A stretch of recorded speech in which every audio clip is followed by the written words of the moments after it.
What's shaking bacon? I'm Joni Simon, food photographer, video creator. Welcome to my studio. This is part 3 in a 9-part series on creating professional videos. So whether you're a food photographer who wants to add video to your list of skills or a content creator looking to take things up a notch, this mini course covers all the essential concepts for building your knowledge. This also serves as the introductory unit for my Food in Motion course, a comprehensive experience for food photographers who want to create captivating videos. So I've got more details about that link down below. Now, in the last video, we talked cameras, and in this video, there's just a few more essential pieces of equipment for creating professional food videos. So very first up, maybe this is obvious, but I want to call it out, is batteries.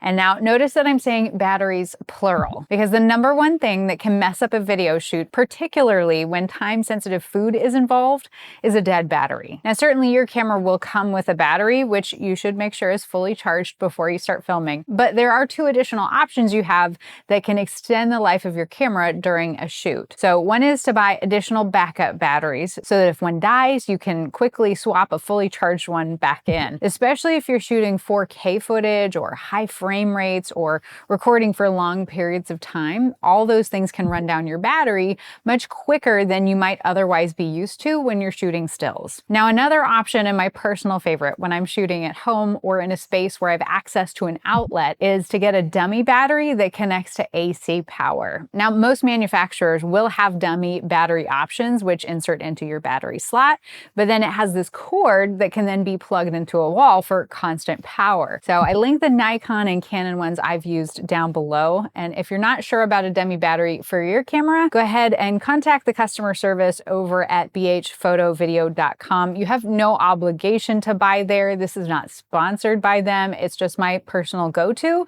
anytime I'm looking for a particular piece of equipment and I want to make sure I'm getting the right one. Their team is super knowledgeable and they can point you in the right direction. Now, the only time I'm not using a dummy battery is when I'm moving around a lot for a shoot, or I'm on location and there's not a power supply that I know will be there. But for the setup I'm going to share with you at the end of this series, you're going to see that I am using a dummy battery. Now, the next piece of essential equipment related to the camera for shooting video is a lens. And of course, I could talk for hours, days on lenses, and I do have a more in-depth series on lenses linked down below if you want to go down that rabbit hole. But in simple terms, for lenses for video, what I find most helpful is to consider the focal length, which is expressed in millimeters. So a small number is a wide view, a large number is a narrow view, and the angle of view that you capture something from contributes to the overall story and feeling of the video, and a lot of times is dictated by your subject matter. So for example, you might want a wide angle to see a lot of a given scene, which would mean using a lens roughly in the neighborhood of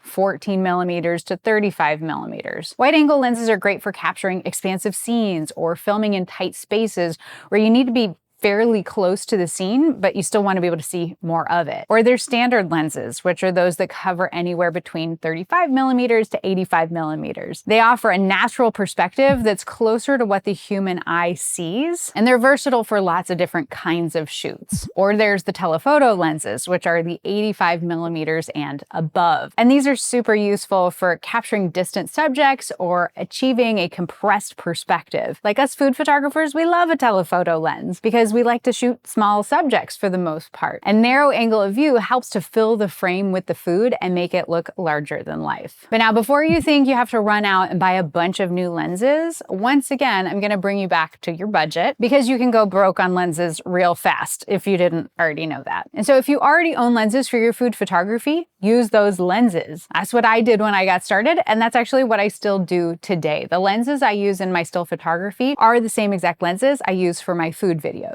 Now, the ones that I find most helpful and use most often are a good wide to standard angle lens for overhead shots, like an 18 to 55 millimeter, or a 24 to 70, or a 24 to 120 millimeter. These will mean that you can have your camera overhead without having it sky high in terms of distance. And then I love a good telephoto lens for side angle and tight detail shots, like pouring, whisking, cutting. All of these can look really cool when you fill the frame with the food. So I personally use a 105 millimeter macro for this. Now, maybe you purchased a camera with a kit like the Rebel series cameras from Canon, and it came with a 75 millimeter to 300.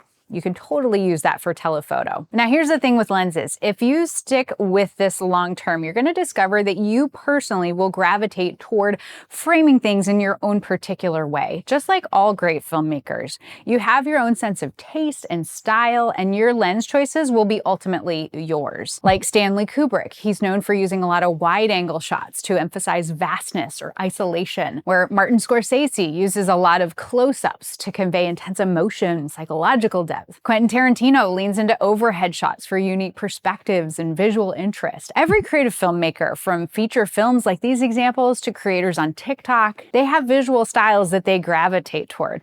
But that only comes with time and experimentation. So I can't tell you what the perfect lens is for you today, but I do think that starting with an affordable zoom lens like an 18 to 55 millimeter will offer you some versatility to get started. Or again, just use what you already own. But of course, as time progresses, if you feel like there are shots that you want to get that you're not able to get, then that's when you start looking into specific lenses to add to your collection. Now, next up in the essentials list is a memory card, a way to store your video footage. And this is very important when we get into recording video, especially in 4K or higher frame rates. You really want to make sure you have the right card, because you need a card that's going to be fast enough to keep up with the speed of recording. Because just think about the fact that when you're recording video, this blows my mind. If you are recording at 60 frames per second, that's 60 still images that your camera is capturing and having to record to a card every second.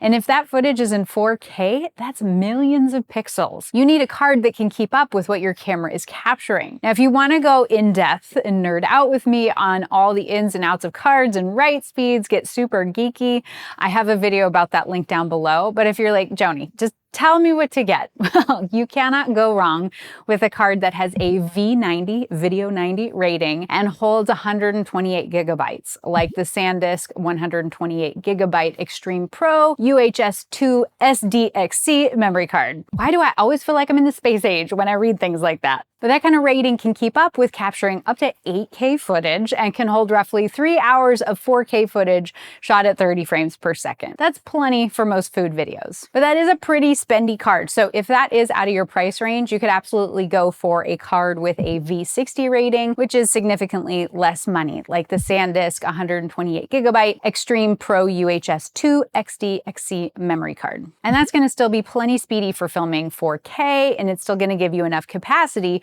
for 3 hours worth of 4K footage. And then last on the list of essential gear is a tripod, or something that helps to hold your camera, because though certainly you could shoot all of your videos handheld, and sometimes that's even desired explicitly for a particular look to the footage, there will be times that it makes the most sense for the camera to be mounted and stationary. Like this video right here, right now. It might get annoying if the footage was constantly moving ever so slightly. And two, holding a camera for long periods of time can get physically tiring. Also, in video production, particularly with food and product-based videos that look professional, the creator is likely keenly aware of continuity. And continuity is a term that applies to maintaining consistency in the visual elements, action, and story from shot to shot and scene to scene. So, for example, with cooking videos like this one, if I want to go from the cookies before they're baked to after, and I want that to look like one seamless shot, as if the baking process just magically took less than a second, I need the camera, the props, everything otherwise to stay consistent. Where if the camera just slightly moves its position,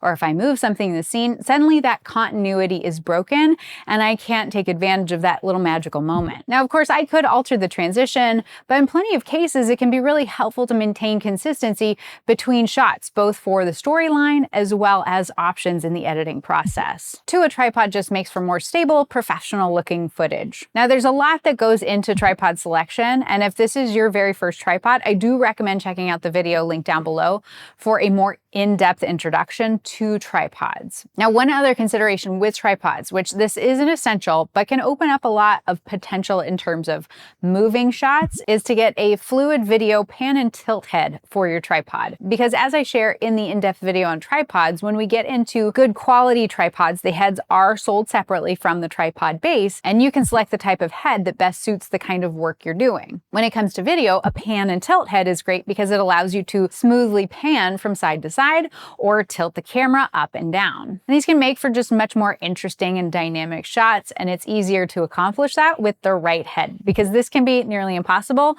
with a grip head or a geared head. Now I use a Manfrotto tripod, and I have linked the pan and tilt head that I use down below. But what's nice is that it takes the same exact plates as my grip head that I do prefer to use for stills. I like to be able to use the same plate on the base of my cameras across all my various mounting devices, so I'm not having to screw in and unscrew that to the bottom of my camera every time. And the same goes for my overhead rig, which I use a C-stand for.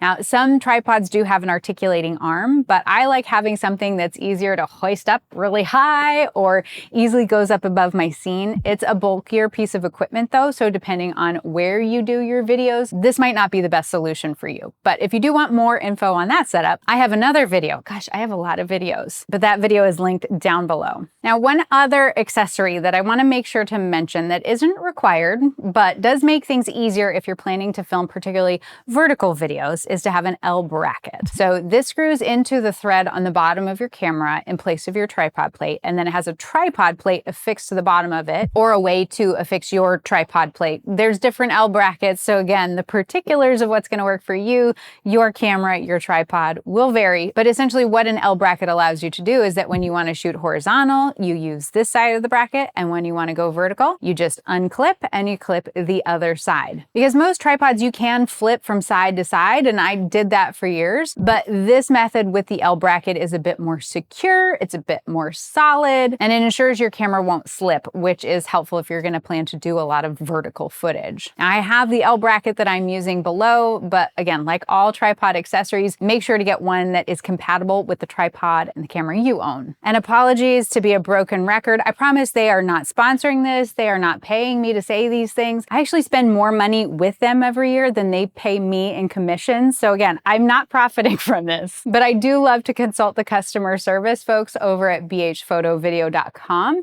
because they are knowledgeable about a wide variety of gear and tripods and can help you find the specific one that's going to work for you. And so those are all of our essentials. That took us a hot minute, but I'm proud of you for sticking around. And so to recap all of those, you're going to want a camera that can shoot at minimum 1080p at 24 and 30 frames per second. You're going to want a backup battery or a dummy battery. You want a versatile zoom lens or the lens you already own, a memory card with a V60 or V90 rating and 128 gigabyte capacity, and a tripod, along with potentially, if it's helpful to you and fits your budget, a pan and tilt head and an L bracket, considered icing on the cake. But now there is one more piece of equipment to talk about in this series, and that is going to be in part 4, because we all need a little break. Go get yourself a cup of coffee, little snack, and then you come on back here, watch the next video, because we are going to talk all about video monitors. Essential accessory, no! Essential accessories.